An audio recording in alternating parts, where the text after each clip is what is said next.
You're listening to KEPW 97.3 FM LP. Also live streaming at www.kepw.org. Thanks for joining Community-Sponsored Radio. Welcome to the Age of Vision radio show with your host, Lonnie Clark. Our dedication to living life joyfully allows us to confront the reality of unmitigated deception and political denial of the harm caused by nuclear and chemical contamination. We demand an end to corporate control of science and suppression of facts for political and financial gain. We are not assets on a balance sheet. We must honestly work together to remediate damage to benefit our planet and humanity. Remember, happiness is resistance, and love is greater than fear. Join the Age of Vision radio show on Spreaker.com. Search for Lonnie Clark for all our podcasted shows. Podcasts are also on YouTube at Nuts for Art, NUTZFORART. Thank you for being part of the solution.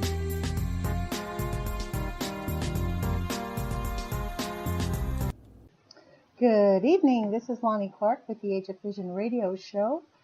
Today is May 16th, 2019, and I want to thank all of our listeners in the Eugene-Springfield area on KEPW.org, 97.3 FM LP.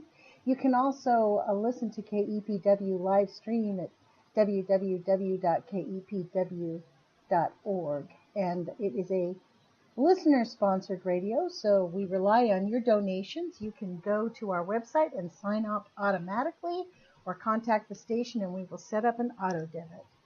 So I want to thank you for joining us, and I have my big apologies out to my listeners because you don't even know what happened, but I messed up on an interview that I did, a fabulous interview with Charlotte Anthony, who is basically a traditional farmer who is, I guess, a permaculture expert.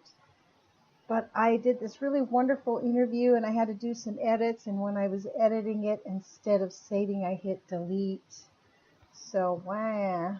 So I am now doing an impromptu thing, and I thought what I'd do, it's kind of polar opposite of what I did with my interview with Charlotte. I'm out at Newport at a continuing education class, so that's the coast you hear in the background. Let me shut these windows. All right, that's better. Anyways, Charlotte and I, the whole hour interview was really about focusing on not just downloading information to you, but giving you time to think about some of the things that we talked about, like some of the solutions, things that make us happy, for you to think and just spend some time thinking, what are the things that make you happy? Because every single doctor, all the healers, it's super important for us to stay happy. That's how we're going to live in the Age of Vision.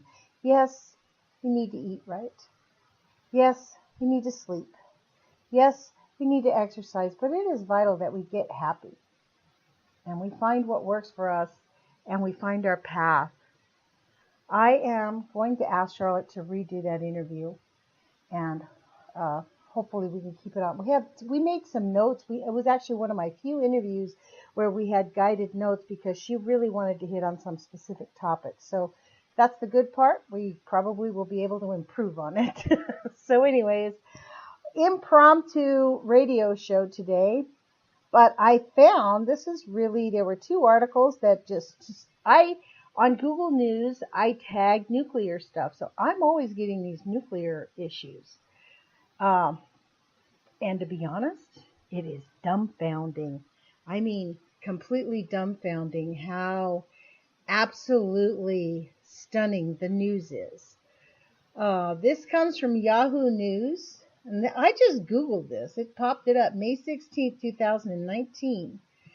The title is UN Chief Concerned Nuclear Coffin Leaking in the Pacific. I'm going to read this to you because this is super vital.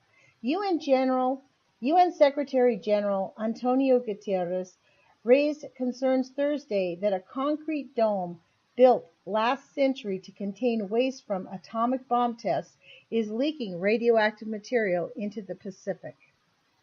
Speaking to students in Fiji, Guterres described the structure on Inawatak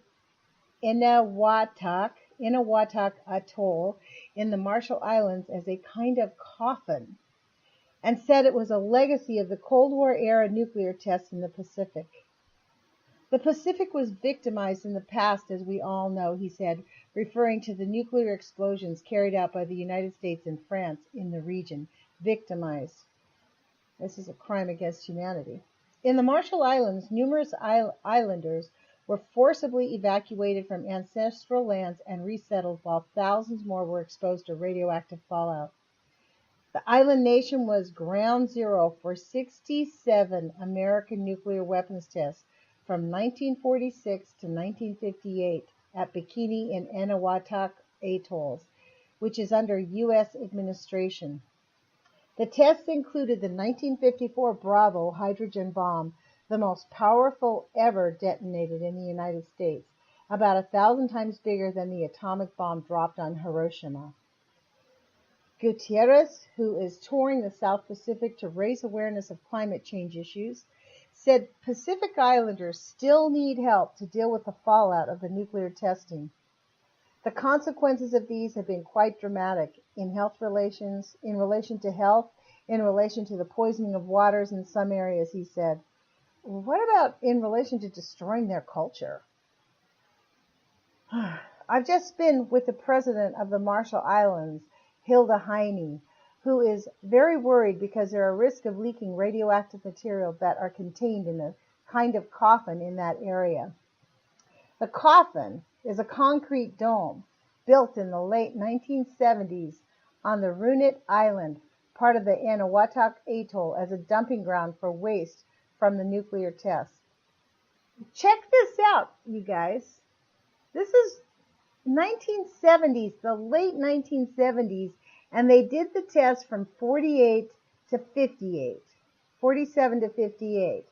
And it took them to the late 70s to decide to build this tomb.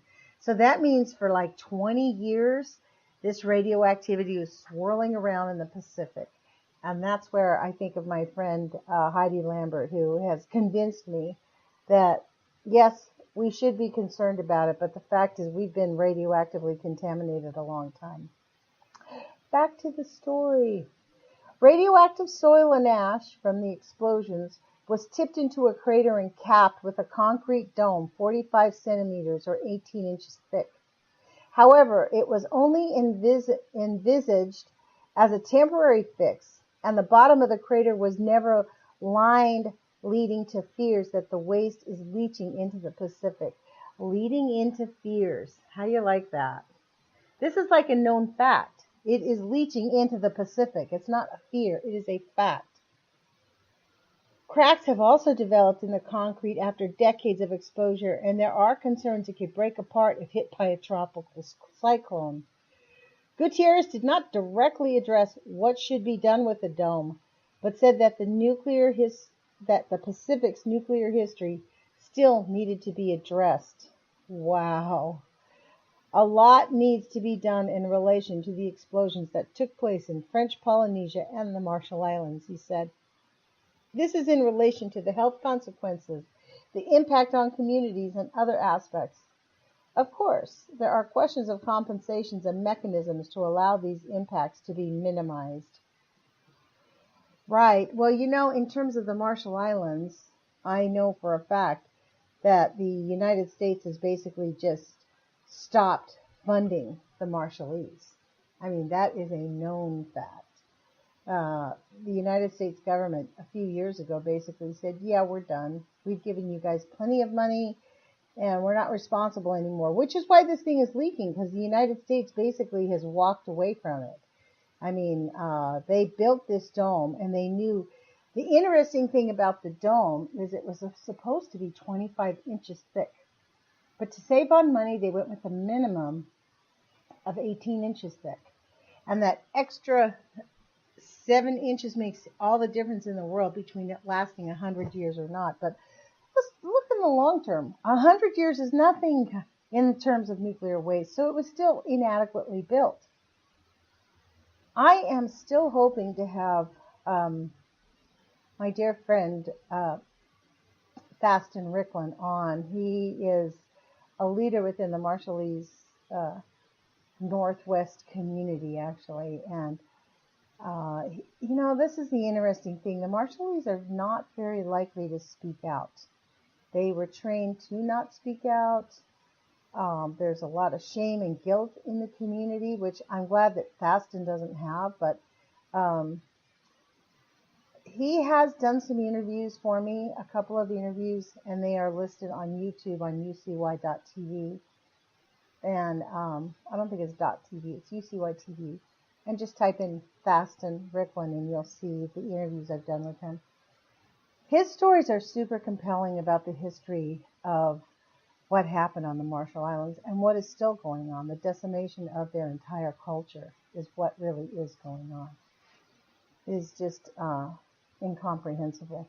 And this conversation about compensation, they're not going to give anybody any more money. In fact, they're walking away from it. I mean, and they are going to let the dome just leak out. This is why I tend to be, it's not doom and gloom, but I actually think that some of this is intentional, like they're trying to, what they call, cull the planet, So here's another little doozy I found. Just Googling on Google News for nuclear. This blew me away. Disney could still build a nuclear power plant after a bill fizzles in the legislature. Dated May 15, 2019, and this is from the Orlando Sentinel. And they have a picture of like what looks like a grid made out like Mickey Mouse. Kind of funny. Looks like a big vent. Disney can still go nuclear. A bill before Florida lawmakers would have revoked Walt Disney World Resort's ability to build a nuclear power plant died when the session ended this month. 6 lobbyists were registered on behalf of Walt Disney Parks and Resorts. Wow. A 1967 state law has always allowed Disney to construct a nuclear power plant. However, unlikely it was that Walt Disney World Resort would ever actually try to use it. Experts called the state law overreaching, since a federal commission has oversight on building new nuclear plants. Instead of an expensive nuclear plant, plans for a small one might start at $1 billion and then run up to $10 billion. Disney is pursuing a vastly different option. Wow. Last month, Disney invited reporters to tour a new solar farm facility that's roughly twice the size of the Magic Kingdom and generates electricity back into the grid to help it operate its theme park and hotels. But the 1967 state law that created Disney's quasi-government, Reedy Creek, shows how much political leverage Disney had at the time as the company was considering whether to develop another theme park and build the Magic Kingdom in 1971. Part of the failed bill also would have given more protection to the Disney's government firefighters by making contract arbitration binding through the appointment of a special magistrate. A similar bill, which was also filed by State Representative Bruce Antone, Democrat from Orlando, failed in 2013 when it never got a hearing in the committee it was assigned to. Disney has a lot of political power. Disney made nearly $7.4 million in political donations in Florida during the 2018 campaign cycle, according to state campaign finance records. $7.4 million. Disney gave $7.4 million. Wow. A quasi-government. So Disney World, and I guess that means that something like CNN is a quasi-government, and Disney and MSNBC, these are all quasi-governments. Is that why maybe our elected officials refuse to make our real government work?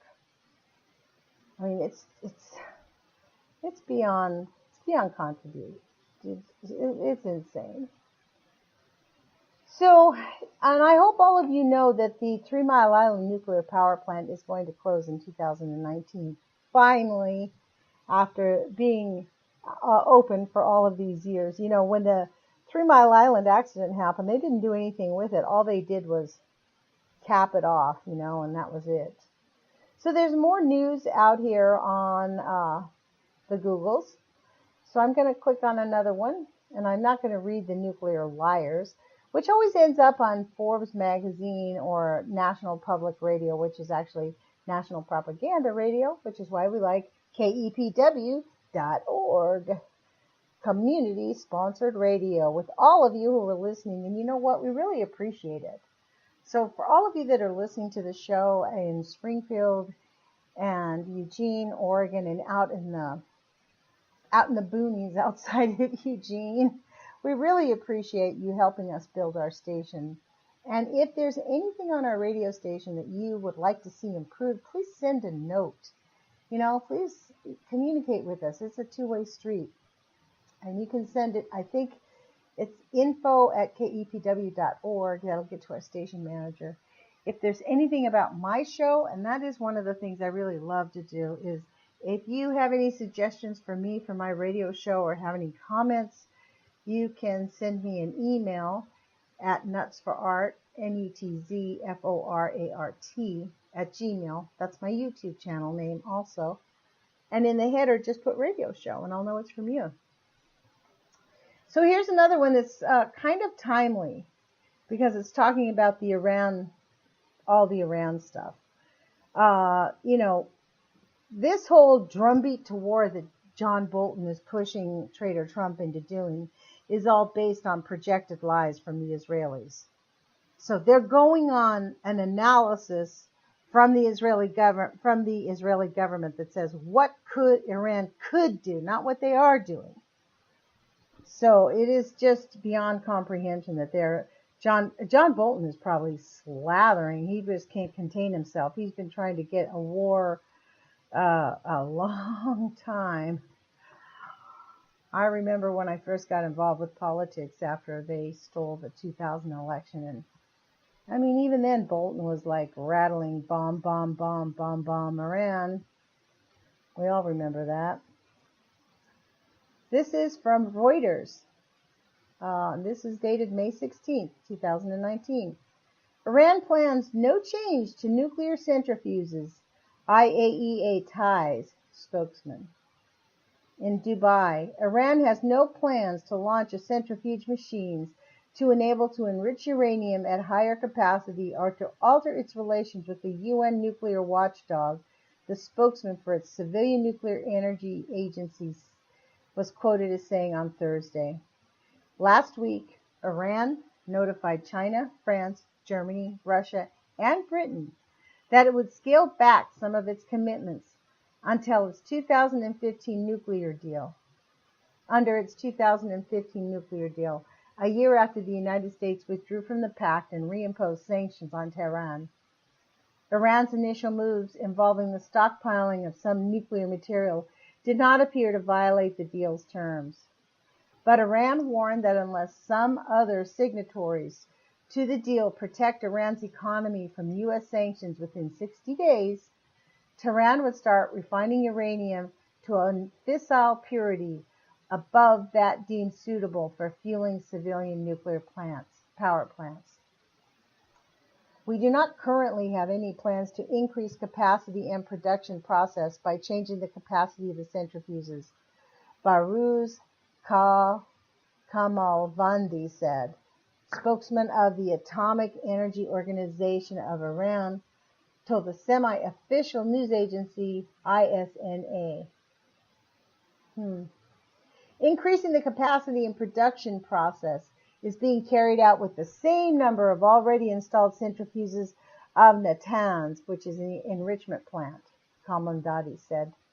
Regarding the enhanced monitoring of the Iranian nuclear sites by the IAEA under the deal, in some stages and to carry out some technical work, the IAEA needs to be informed in advance, which has been done and is being done, ISNA quoted him as saying.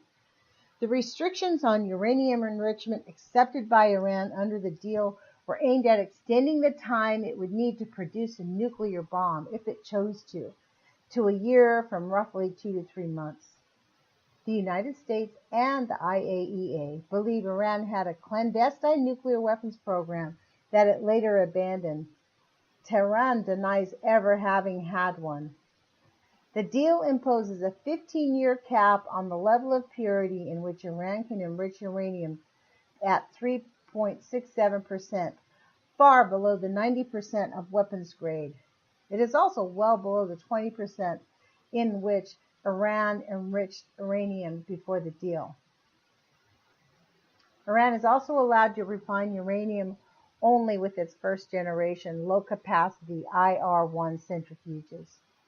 It can use small numbers of more advanced centrifuges for research, but without accumulating enriched uranium.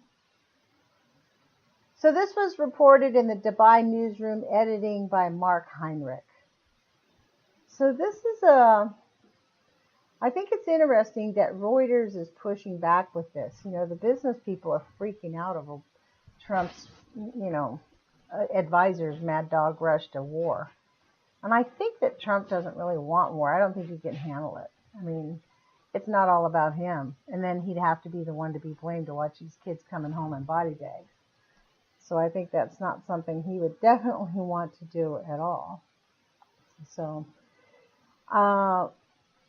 just listening to these three apparently different stories to me, is just completely shocking. We have all of it speaks to gross negligence and a lack of security. The whole idea of the people in power can lie or say whatever they want. Like right now, they're attempting to lie about the nuclear activity in Iran. They have been lying. How long did it take? It took over 20 years for them to decide to put a cap on the nuclear stuff in the Pacific. And Disney can build a nuclear power plant. How insane is that? Like, it is beyond comprehension, the lack of regard that they have had over this highly toxic material. It's beyond comprehension. There was a story, I don't know if I can find it, but there was a story this week that talked about a man's little girl. Let's get all 7 days maybe. It was really sad. The schools in Ohio, let's see, Ohio nuclear. Let me see if I can find that. Contamination. There was a school in Ohio where they found out that it was less than 2 miles. This is the title of NBC report. Let me see if we can find another less hideous people to quote than NBC. Well, BBC, I guess that's about as good as it gets. We'll use BBC because all the other ones are American propaganda machines. BBC, U.S. and Canada. Ohio school closes after radioactive chemicals found May 16, 2019. A U.S. middle school was closed for the remainder of the year after authorities found it was contaminated with radioactive chemicals. Officials said a nearby air monitor detected enriched uranium and neptunium-237 at Zahns Corner Middle School in Piketon, southern Ohio. There are more than 300 pupils and 25 staff at the school. A nearby nuclear plant made weapons-grade uranium for the Department of Energy until its closure in 2001. There's just not a playbook on how to deal with this, said Superintendent Todd Burkett told the local broadcaster WLWT. We're kind of writing the script as we go. And that is a failure of not only the NRC, but the IAEA. Scioto Valley Local School District said the school would remain shut until the source, extent, and level of contamination and potential impacts of the public health and environment can be determined. According to their letter, both enriched uranium and neptunium, both enriched uranium and neptunium are contaminants of concern at the nearby Portsmouth gaseous diffusion plant. Is that a letter of concern? I think so. Oh my God. The plant made nuclear materials for the U.S. Department of Energy and the U.S. Nuclear Weapons Program between 1954 and 2001. After the Cold War, weapons-grade uranium enrichment was suspended and production facilities were leased to the private sector, the Department of Energy said on its website. In 2001, the enrichment operations were disconnected at the site. Operations are now underway to, quote, decommission and decontaminate the site. CNN reports that scientists from the Northern Arizona University took air, water, and soil samples in the area as authorities set to work creating a waste disposal facility nearby. The scientists' report, combined with the Department of Energy's annual assessment, convinced the local district to shut the school. Local councilwoman Jennifer Chandler told CNN that 5 children in the district had been diagnosed with cancer in the past 5 years, 3 of whom have died. You don't want to make a claim that you can't back up, she said. How is this caused? Is this genetic cancer? Is this environmental cancer? I'm not a medical professional. This isn't a game, you know. These are people's lives. What a way to end a story, don't you think, you guys? This is the thing they don't recognize. It's not just cancer. How many of the children at that school have diabetes?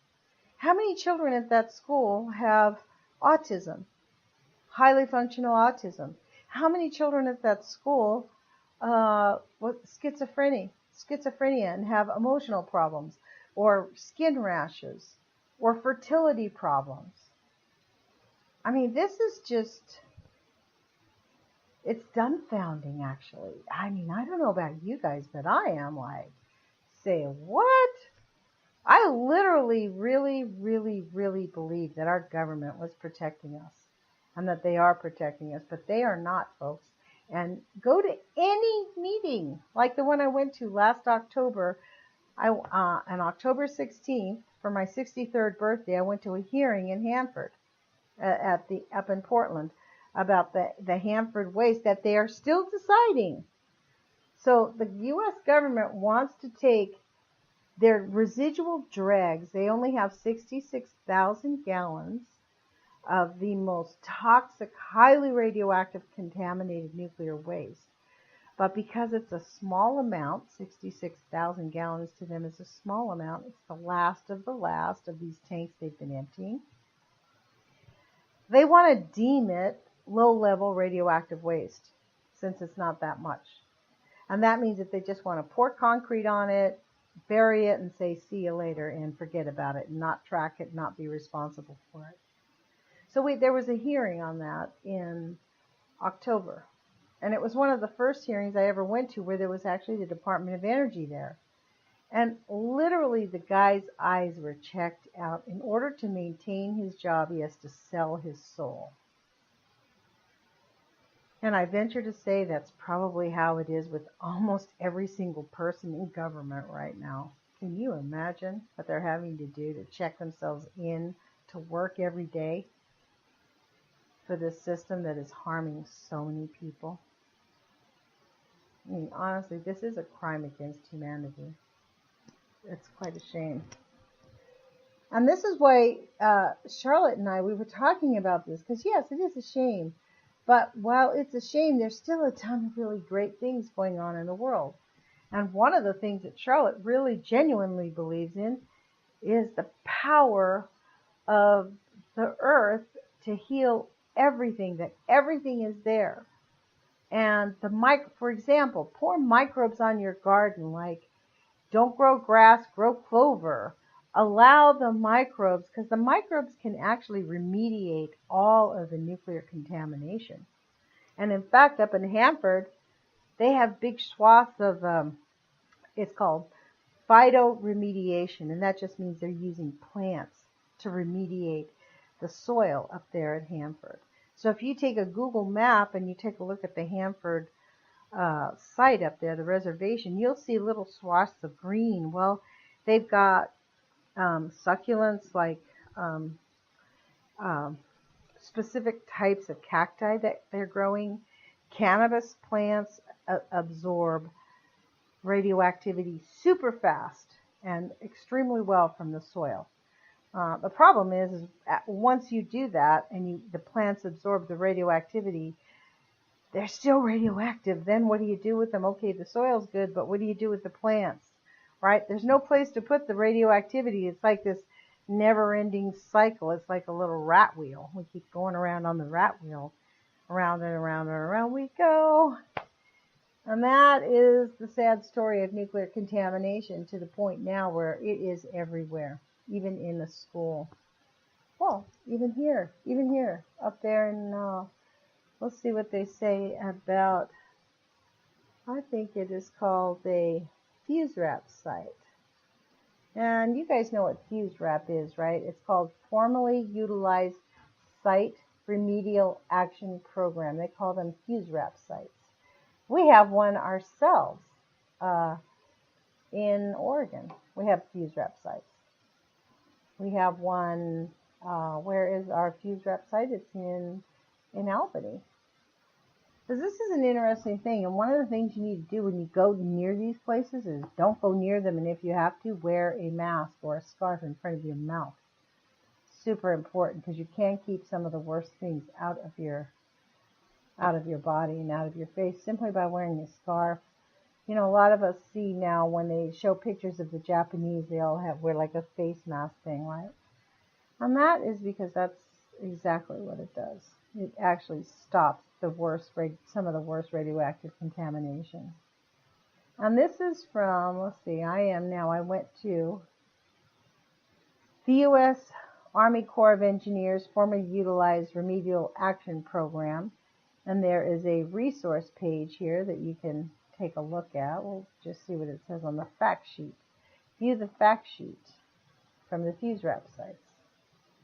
This is and it looks really disgusting. It's like they show pictures of just big waste sites, right?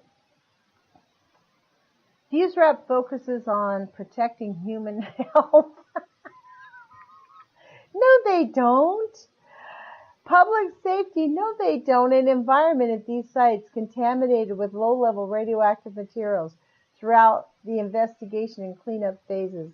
Although fuse wrap sites may contain radioactive levels above current regulatory guidelines, none of these sites pose an immediate health risk. Really, you such liars. Or environment given current land issues. How do you like that? None of these sites impose an immediate health investigation, an immediate risk to the public or environment given current land uses. Given current land uses. So you're saying that the land use in Albany, Oregon, that is a fuse wrap site, that it poses no health, the danger from the radioactivity. That is really sad. It's actually so annoying, to be honest, that the government just completely shirks all responsibility. This is why we have Trader Trump in the White House. He is not the problem. He is the symptom, man. And he's just taking advantage of it. That's why he got to walk his way through. How many fuse wrap sites are there? There are 25 active fuse wrap sites in 10 states that are in the program. Wow. There are 10. I don't know. This thing about the fuse wrap really gets me, because they say they're going to protect us, but they really don't protect us. So I want to remind you that you are listening to Lonnie Clark with the Age of Fission radio show, and we are listening to KEPW.org, 97.3 FM LP in Eugene, Oregon. We really appreciate all of our local listeners and the local support, and even our worldwide listeners. To those of you that listen to us on www.kepw.org.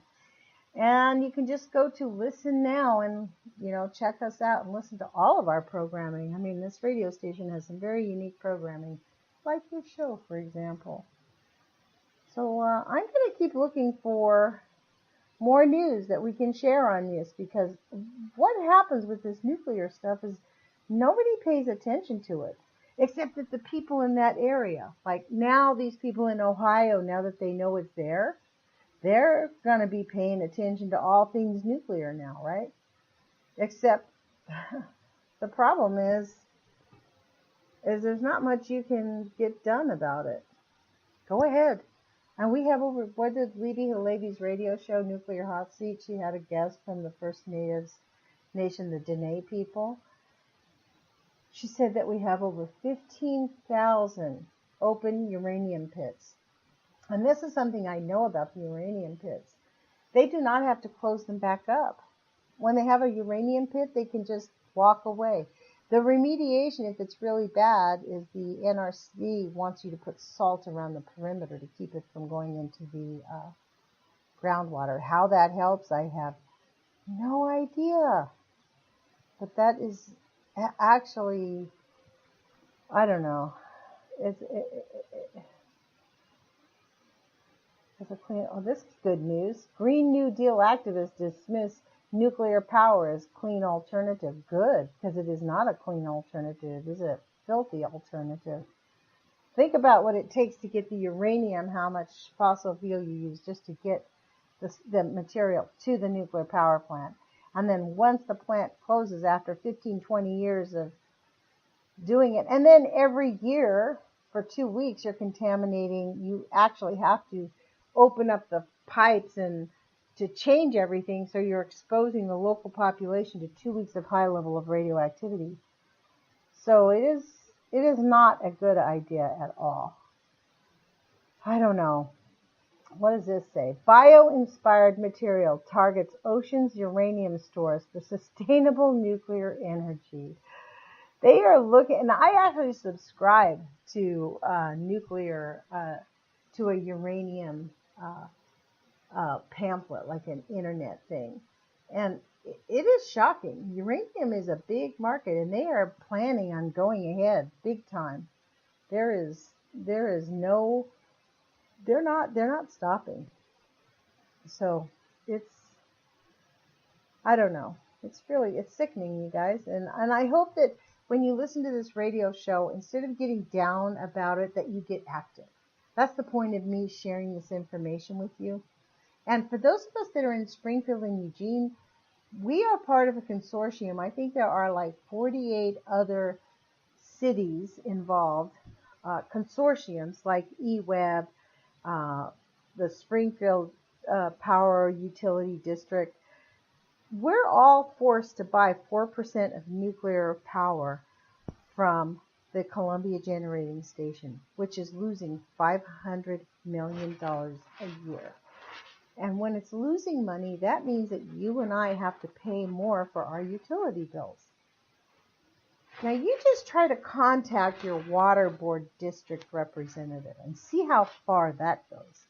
I probably spent 2 or 3 months really attempting to get in touch with my representative at one point. They don't answer your phone calls. They're answerable to nobody. Louisa Hamachek and I have this idea that we're going to go to the eWeb meeting. She thinks that it's going to make a difference. I think that it doesn't matter. I think they're going down for the fight because the government subsidizes the nuclear. So why would they close it down? I mean, it doesn't make any sense. This was an interesting article. It was talking about the write-offs and things like that. I don't know. There's a bunch of nuclear power is not safe. Let's read that one. This one's a good article. And this one is on Clean Technica, TECHNICA.com. Clean Technica. And what is the date of this article? I don't know, it's a blog, so they didn't put it on there. Who wrote it? Let's go to the end of the article. About the author. His name is George Harvey. He's a retired computer engineer. He researches and writes on energy and climate change. Maintains a daily blog. So that's who this does. Okay. Nuclear power is not safe. I think I have time to read this little blog. This isn't really an article. This is kind of his opinion piece. But he does have, I read this a couple of days ago, and it's a pretty interesting article. Should we subsidize uncompetitive old nuclear plants? Should we build uncompetitive new ones? Well, we are going to do both of those, sir. That is, Donald Trump just signed about 3 weeks ago an executive order that we are going to subsidize old nuclear plants, and we are going to subsidize and build uncompetitive new ones. One nuclear industry safety assessment claims risks are only 1/10 as great as the historic record shows they are. If the people in the industry know it, they are not admitting to its serious safety problems. If they don't know it, they are simply ignorant of their industry's record. Either way, I think it's clear the nuclear industry's safety analyses should be regarded as untrustworthy. To deal with the nuclear power industry, we have to understand that some numbers it produces are always accurate, and some are nearly never so. The accurate numbers include the power rating of a plant, the amount of energy produced by the fission of an atom in a given isotope, the approximate percentages of specific isotopes among products of fission, and the amount of time it takes to refuel a plant if everything goes normally. There are other numbers that seem usually to be off by a factor or two. When the industry supplies the cost to build a nuclear reactor and the amount of time it will take, it is probably best to take those figures and double them. If a plant is projected to cost $6 billion and 6 years to build, experience tells us that a safer estimate would be $12 billion and 12 years.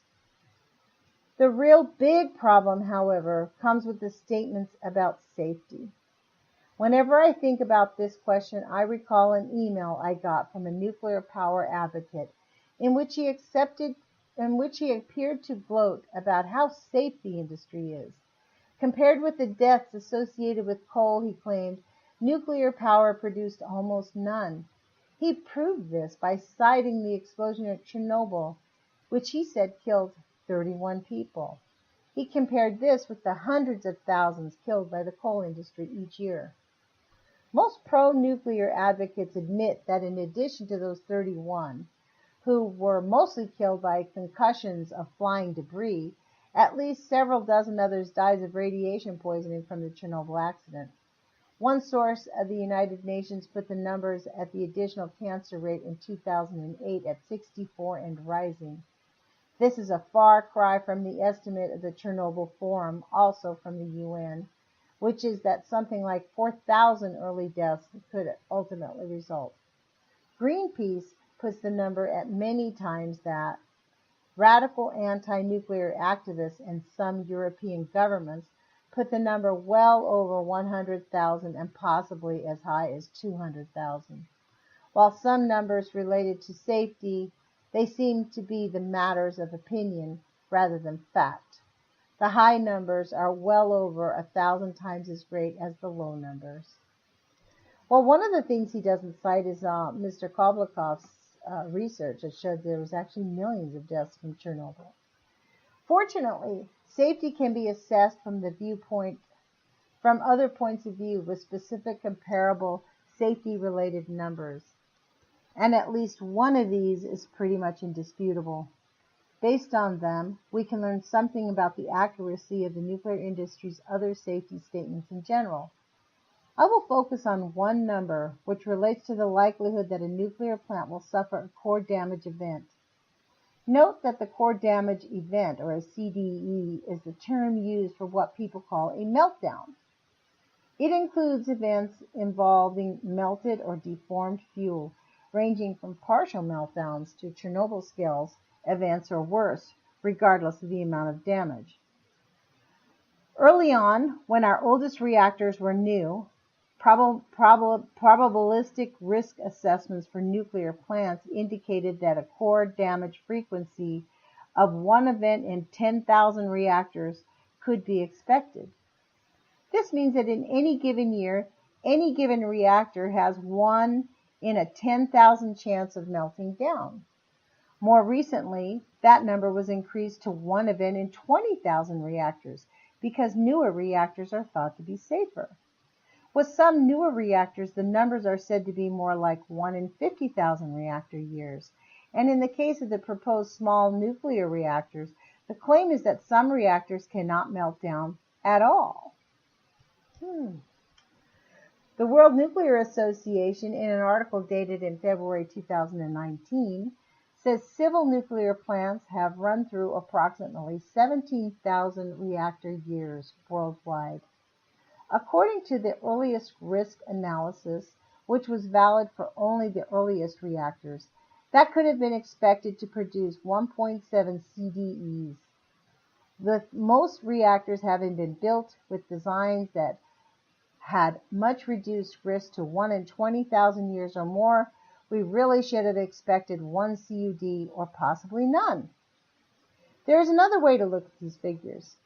If the core damage frequency is 1 in 10,000, that means that for a reactor with a 40-year lifespan, the likelihood of a reactor melting down in its lifetime is 40 in 10,000, 1 in 250 or 0.4%.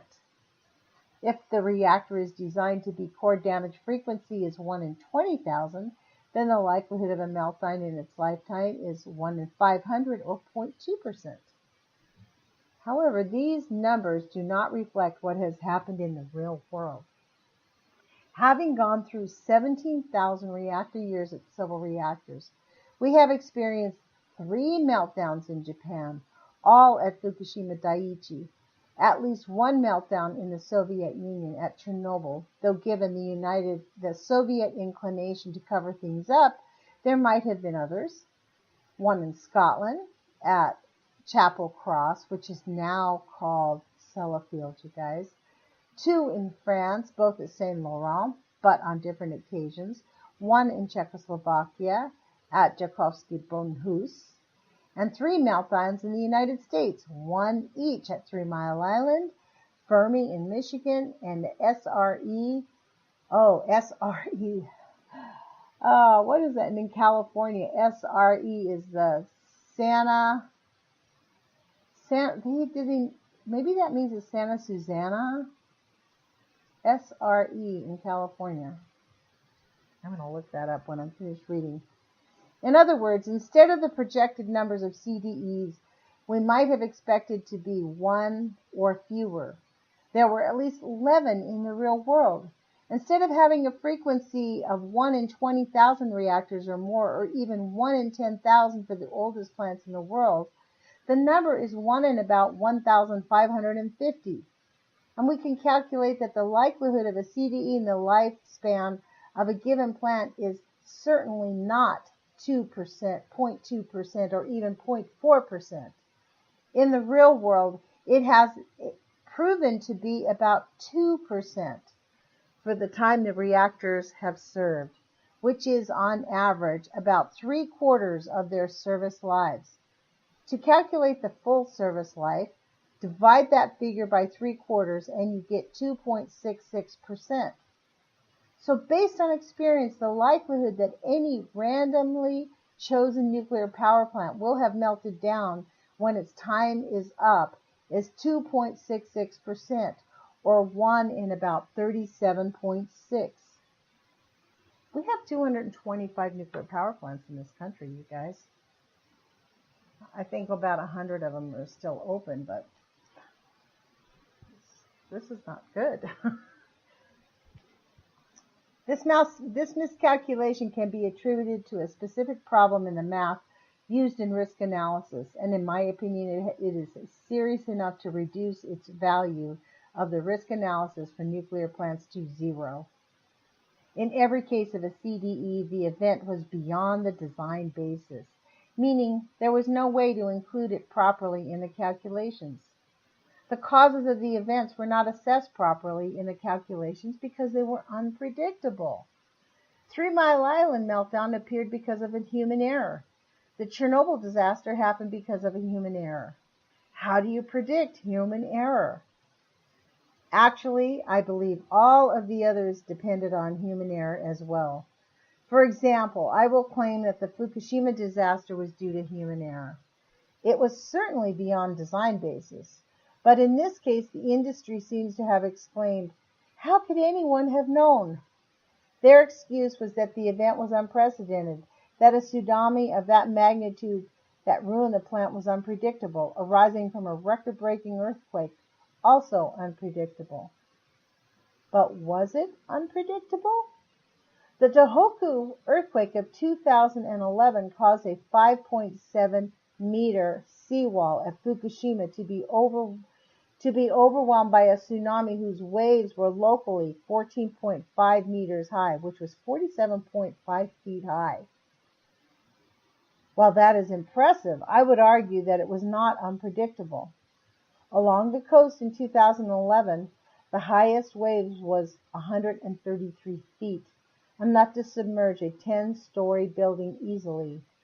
But on the same northeast coast of Japan, the Sanriku earthquake of 1933 produced a tsunami and a maximum wave height of 28.7 meters. And the Sanriku earthquake of 1896 produced a tsunami of 38.2 meters. Wow. That's like 100 feet high. When I think of these data, my mind goes to the meeting I can imagine between the design engineers at the Fukushima Daiichi nuclear plant and their management. Someone asks, how tall the seawall needs to be? And someone else answers with the question, how tall can you make it within the budget? Such is my imagination. I think that seawalls should have been at least 6 or 8 meters high. The Fukushima disaster can be attributed to bad planning, possibly due to greed, and that can be correctly called human error. The point is that the nuclear industry's safety problems in question, serious safety problems that cause CVEs or meltdowns, developed more than an order of magnitude more often than they were expected. The simple reason is that certain problems are not correctly calculated in a problematic risk assessment. These problems, such as human error is one, are not correctly calculated for the simple reason they are impossible to predict, and so their probability cannot be accurately used in a calculation. It seems clear that the greatest cause of the most destructive nuclear accidents is human error.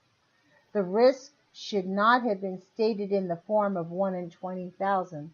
It should have been stated as 1 in 20,000 unless someone does something stupid. Question: what is the chance of someone doing something stupid? Answer: approximately 100%. Given the current U.S. administration, it is precisely 100%. The relevant question here is not whether a stupid thing will happen, because it will, but whether it will cause a meltdown.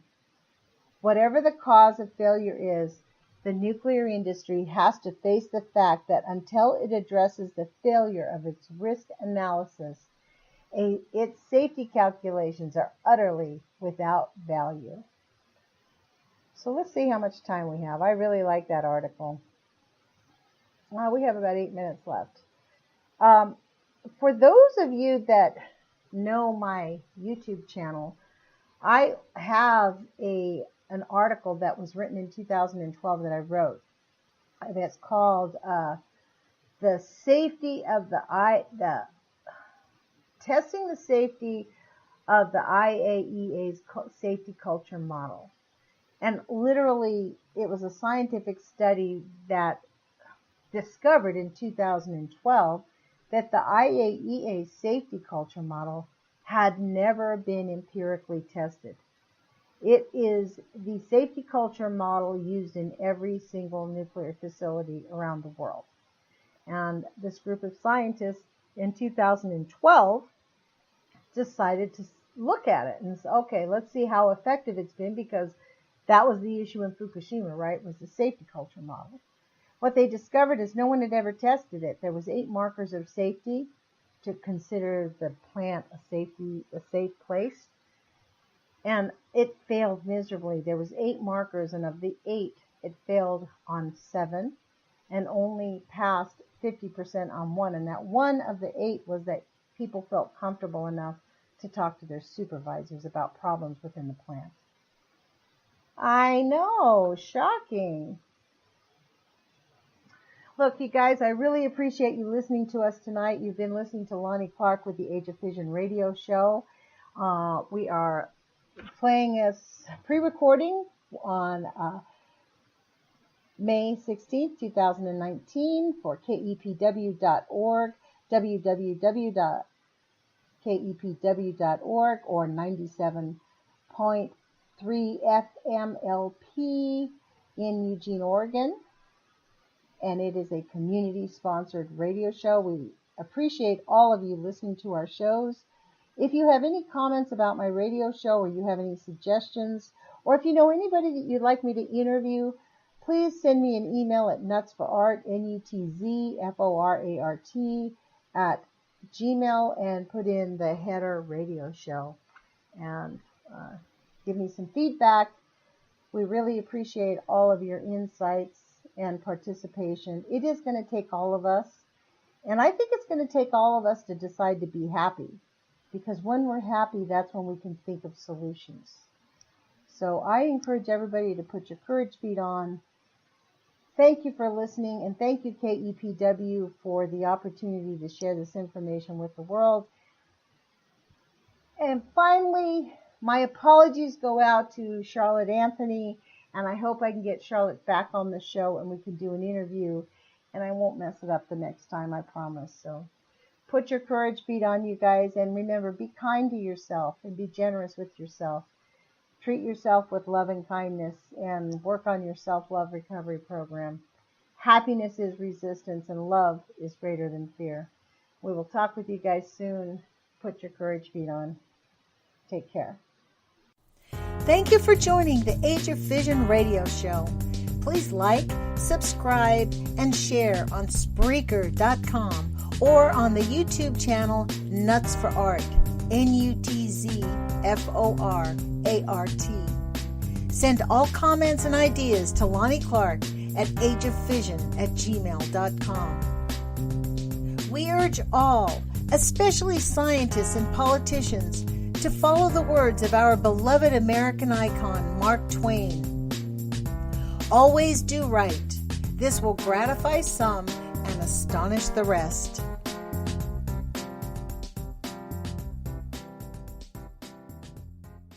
You're listening to KEPW 97.3 FM LP. Also live streaming at www.kepw.org.